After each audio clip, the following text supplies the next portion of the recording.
Hello, this is Stephanie Washer again, and we're going to go through Word 1-7, possibly 1-8 and 9. And 1-7 is inserting and formatting a picture in a Word document. So, we're using the same document. We're probably going to add a picture in here. And how do you know you want to add a picture, and where do you get the picture from? So some people just go straight to Googling it and taking whatever picture they want online. If you go to Google, personal computer is what I'm thinking I might use. Yeah, because we get some old school images. So remember, I was talking about personal computer in the history. So usually when you come up with personal computer, it comes up with an older version of what we see, right? And things we're not used to. And so we can go in there and, you can just take whatever picture, I suppose, and honestly, you can click and drag and it should just drag it in there. But I am not doing that. There's different copyright for these pictures too. You got to be careful on these. So what I do is I do Creative Commons and then I type in picture search. There's Creative Commons, there's Flickr, there's different image archives. There's so many different things you can go through here. Flickr is not too bad. So let's see what Creative Commons gives us. And we're going to type in personal computer. So the thing about Creative Commons is it'll tell you when you click on the picture, they're giving me all sorts of boards. Let's do like this really old, terrible looking computer. Yeah, we're going to do this one. This one's the first laptop. It's the IBM first laptop.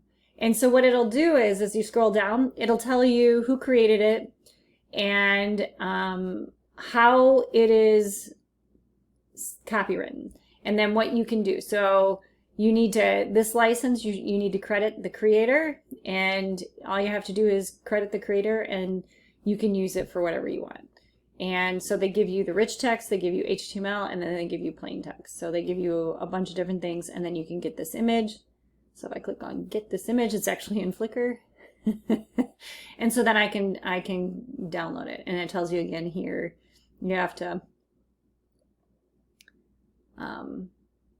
give credit to where credit's due. So I am going to get out of there. We're not even going to use Office 365 Online anymore. I'm not going to go through and show you that anymore. So we're just going to use Office 365, the one installed on your computer. So you can either have it downloaded already, you can get a picture from the web, you can scan a picture. The thing about picture files is you just want to make sure there's no virus on it. So you don't want to have a file from a site that's not trusted, and then you get a virus on your computer. So you just want to be careful. Centering a paragraph. So what we want to do is, I think we're going to go in between here, and we're going to actually center this. I am just going to go to paragraph and center.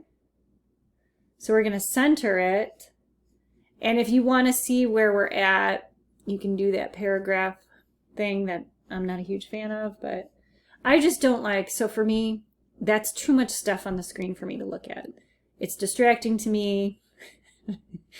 I've never been diagnosed with ADHD, but there's certain things that I need to get rid of on the screen for me, and that's one of them. But now that I know I'm in the center, I'm fine. Usually I can just tell by that. So now we want to go to the insert bar or the insert ribbon. And so we're going to go to insert, and we're going to insert a picture. And so the picture then is going to be in the center. So now we've just assured that. So we're going to go to picture, and we're going to insert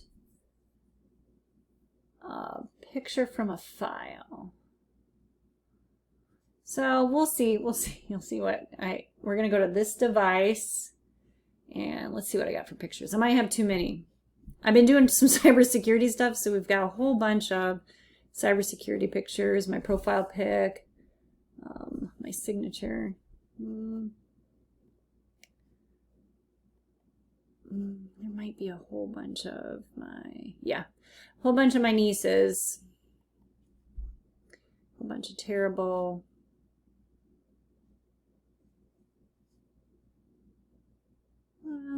I don't I'm going to go find one. So what I'm going to do is I'm going to go to Creative Commons, Picture Search. I'm going to go to Flickr Creative Commons. I'm going to type in hand washing and see what we come up with. We got hand washing. We have everybody's photos. Ooh, that's a good one. This is iStock photos. We're going to save it. What is... Okay, so I'm welcome to use this, but it has to have the watermark in there if it's unlicensed. And I believe I can just click and drag it over. See, this is what's so nice about, so we've got the iStock photo in there. And so this is what's nice about Word anymore, is you just click and drag it in there. You can do, I downloaded it, so if I do pictures, this device, downloads, you get the terrible picture of me, and the iStock photo is right there. So I could add it that way too. And you just click on it and insert it. Now I got it twice, so I'm just going to delete one of them. And all I did was hit delete to delete it.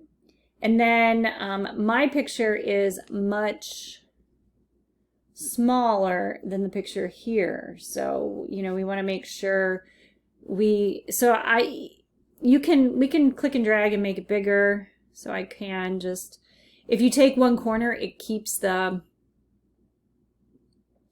proportions. Look how if you just click one side, it doesn't keep the proportions. I hate it when people do that. So we can make this bigger, make it like that. So it's kind of matches. I like my picture better. So that's what we're going with.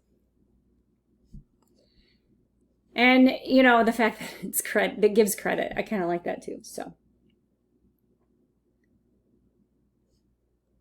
we've got, you know, I made it bigger, so then it went on to 2 different pages. We probably don't want that. We probably want to make sure that it all stays on one page, because if you're making a flyer, you want to make sure everything stays on one page. So what I'm going to do is this is still centered, and then I'm going to notice how my cursor changes, and it's just that arrow. So I'm going to move this and make it smaller until everything fits on the page.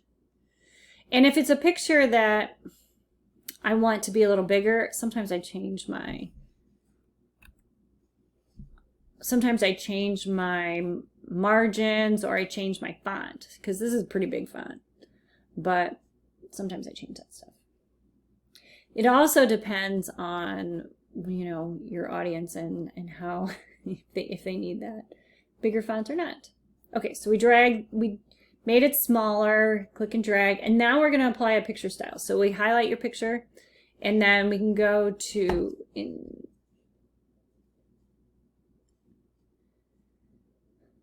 picture format.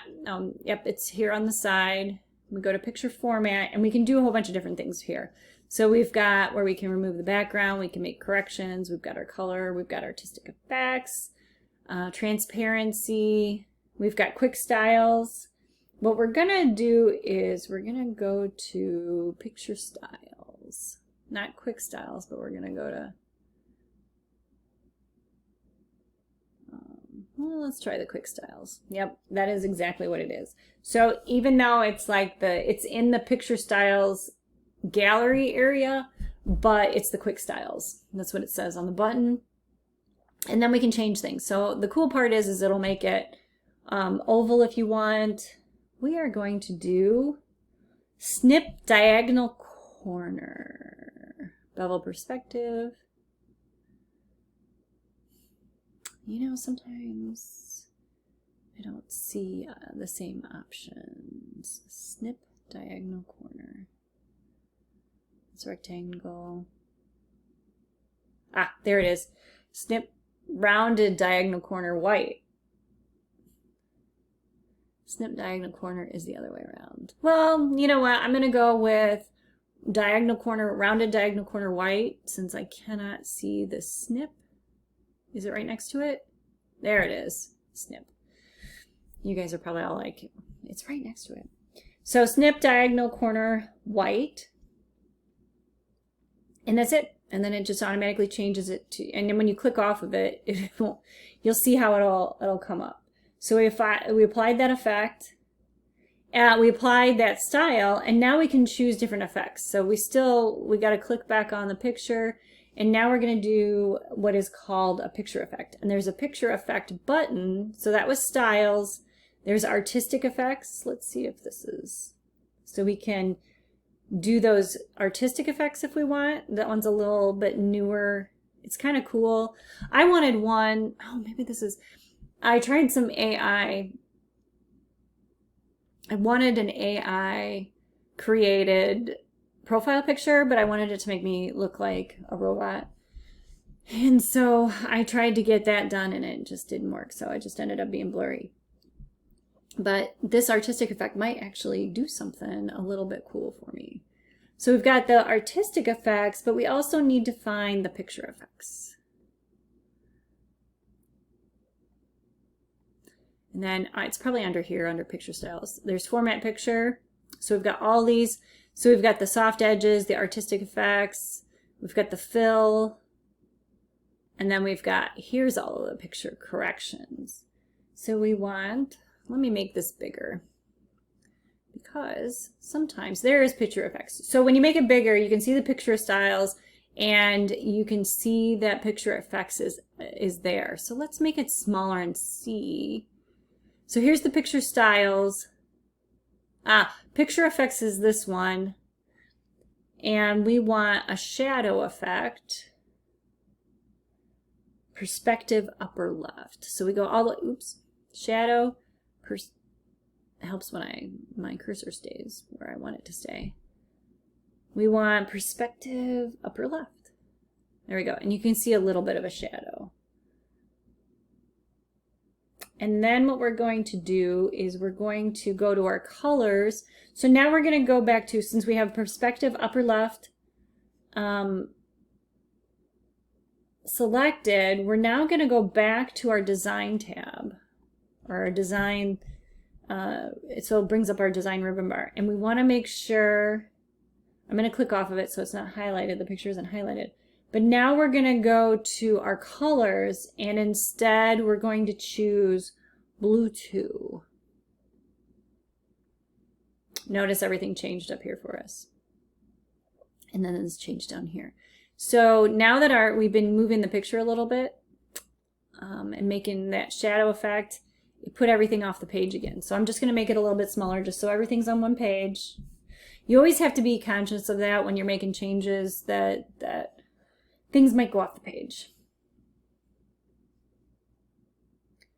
And then we're going to go to section 1-8. So that's all for the pictures. That's all the options for pictures. So now we're going to just enhance the page in general. And part of that was making sure everything was on one page. And I have a hard time with, graphic design is not my thing. That's why I'm in cybersecurity. And so I have a hard time. That's why I really like these theme colors and the different themes that you can choose, especially for PowerPoint. And I'm just going to leave it default, but that theme color is really nice to be able to change the theme and then the color itself. You can even change the theme, the fonts for the themes as well. So we already did blue 2. I already changed that. So we did, so I went to colors and then blue 2. I kind of like the sea green color, but blue 2 is what they asked us to do, so I'm doing that. And then we're going to add a page border. So this one's on the flyer as well. And some people did have issues, some people have issues with this. We want it on the entire border. We don't want to highlight certain things and just have borders around certain things. We want it on the whole page. So we're on the design tab. And then see where it says page background here? We are going to click on page border. And then what are we going to choose? Let's see. What do we want to do? We can look at all these different borders. We can do all sorts of different things. So what we want to do, we can change the color. We're going to do turquoise. So for color, we're going to do the turquoise. Let's see which one's turquoise. Is it this one? Okay. Turquoise accent 3, darker 25%. So we're going to go a little darker. We use darker 25% so much, I know it's almost the last to the bottom. And then we're going to choose,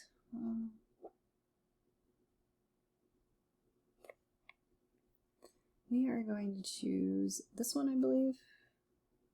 Ooh, it's even further down, it looks like. So it is 2 under, it's this one.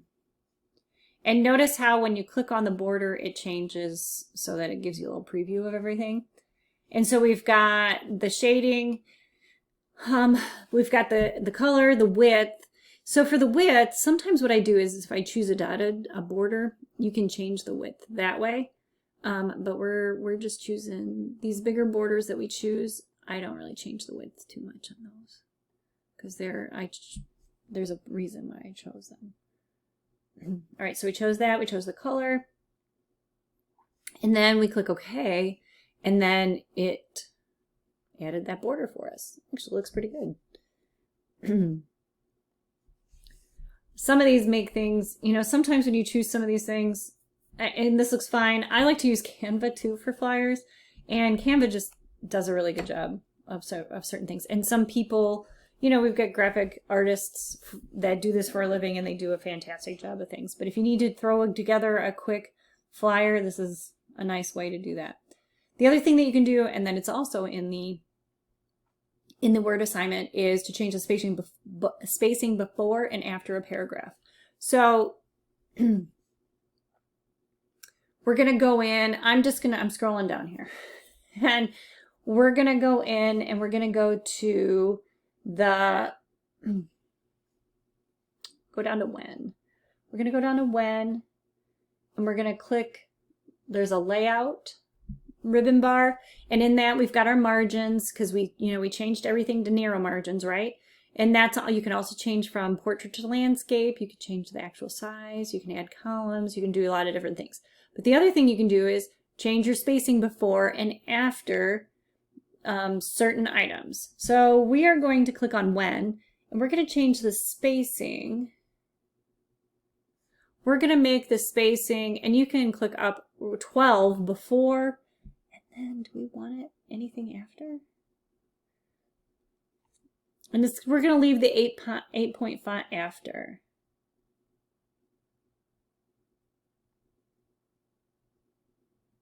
Let me double check here. No, they want us to have it at 0, it looks like. Yeah, I like that, how that looks. I think how should be the same way. So how they want you to have 0. 0 after. And then when, 0 after. And then we're going to, let me click back on when, double check, and 12 points. So we're going to keep when a little bit away from that picture is what we're doing.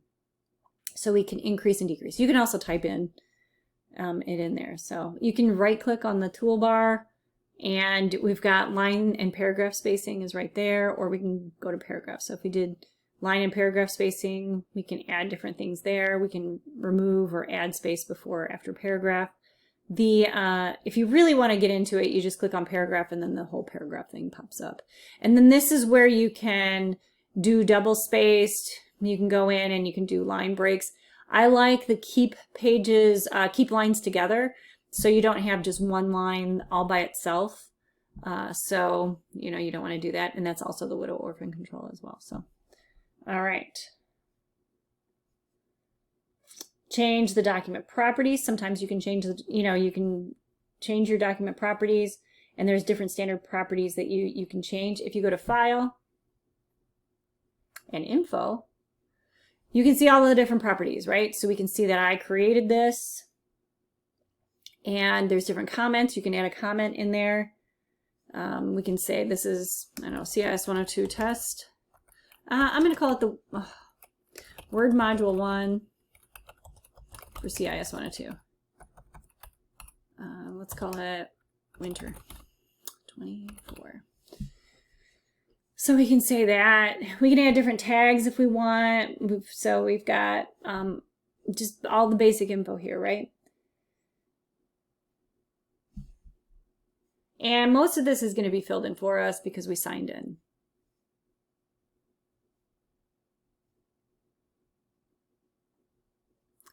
So if you want to change different things here, you have to look and see. So you can protect the document. You can control if other people make changes to it or not. So you can protect it. Sometimes you want to be careful of that, but you can set different things up. If we want to save a copy of this with a different name, so if we want to save it with a different name, you save a copy. If we want to save it with the same name, we just click on the save or hit Control S. I have automatic save on, so it's automatically saving. And the reason I like this is the Office 365. So I can save this to my computer in a certain spot, or I can have it saved to Office 365 online. All right, I believe that is everything. Oh, and then you just close the document you can just close out and then it goes away and you can see my background. So I just closed from up there. You can do File, close here, and then it keeps Word up. So Word is still up and ready to go, and you can use Word however you wish. I'm going to do correcting errors and revising a document, possibly. I am going to do a separate video for 1.9 and 1.10. It's going to be correcting errors and revising a document and then using help. So I'm going to do that separately and look for the next section. So that is everything on 1-7 and 1-8.